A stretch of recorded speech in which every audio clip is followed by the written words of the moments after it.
अस्सलाम वालेकुम, this is me Ruby Ali. काफ़ी ॾींहंनि खां मुंहिंजा दोस्त मुंहिंजा जेके फेसबुक फ्रेंड्स आहिनि या टिकटॉक ते जेके बि व्यूअर्स आहिनि उहे पुछनि पिया त फेसबुक तां ऐं टिकटॉक तां पैसा कीअं कमाए सघजनि था, कीअं पैसा अर्न करे सघजनि था। सो तव्हां प्लीज़ मुंहिंजी ॻाल्हि खे गौर सां ॿुधिजो।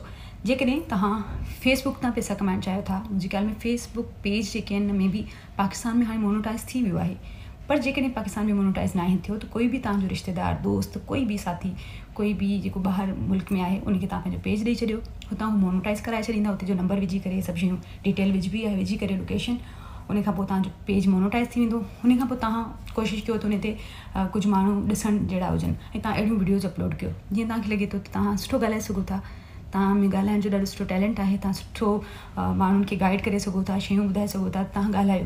जेकॾहिं तव्हांखे लॻे थो त तव्हां सुठी एक्टिंग करे सघो था त तव्हां सुठी एक्टिंग कयो, तव्हांखे लॻे थो तव्हां सुठी कॉमेडी करे सघो था त तव्हां कॉमेडी कयो, तव्हांखे लॻे थो त तव्हां सुठो ॻाए सघो था त तव्हां सुठो ॻायो। तव्हां सुठी वीडियोज़ अपलोड कयो, जेतिरा घणा हुन ते व्यूज़ थींदा, जेतिरा माण्हू हुनखे ॾिसंदा, ओतिरो तव्हां पैसो अर्न कंदो। ऐं मुंहिंजे ख़्याल में शुरू में आराम सां तव्हां 50,000 लख आराम सां कमाए सघो था। ऐं उन खां अलावा मूंखां पुछा कई पे त टिकटॉक तां कीअं पैसा कमाए सघजनि था। टिकटॉक तां लाइव पैसा कमाए सघजनि था। लाइव जीअं हूंदी आहे न उहे असां वटि त लाइव बैन आहे आई थिंक।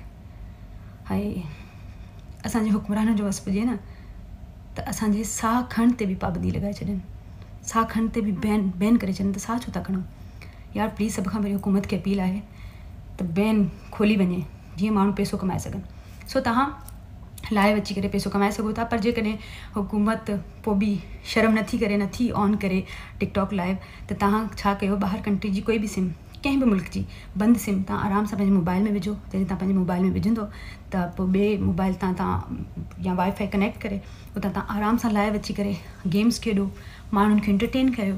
जेतिरो थी सघे थो माण्हुनि खे एंटरटेन कयो। तव्हां जेतिरो सुठो लाइव में ॻाल्हाईंदो या जेतिरो सुठो माण्हुनि खे एंटरटेन कंदो, ओतिरी ई माण्हू तव्हांखे गिफ्टिंग कंदा। मुंहिंजे ख़्याल में जेकॾहिं तव्हां सुठो खेॾंदव त तव्हां आराम सां पाकिस्तानी 3 लख 2 लख आराम सां कमाए सघो था। छो जो हिते दुबई में मां ॾिसां थी आम जेको छोकिरी आहे जंहिंजा 2,000 4,000 या 20,000 फॉलोवर्स आहिनि न, उहो बि आराम सां 8 खां 10,000 धर्म थी कमाए। 8 खां 10,000 धर्म, हाणे सोचो 78 रुपए जो जेको आहे धर्म आहे त केतिरा थिया। सो तव्हां सभिनीनि खे प्लीज़ गुज़ारिश आहे, तव्हां अचो, छॾियो टीवीनि जी पचर। आर्टिस्टनि खे गुज़ारिश आहे, सिंगर्स खे गुज़ारिश आहे, टीवी चैनल्स जो दौरु ख़तमु थी वियो, उन्हनि जी पचर छॾियो, उन्हनि जो दिवालो निकिरी वियो आहे। हाणे तव्हां अचो सोशल मीडिया ते पंहिंजा पेज ठाहियो, पंहिंजा ॿार पालियो ऐं प्लीज़ पंहिंजी सही ज़िंदगी गुज़ारियो। So thank you so much guys.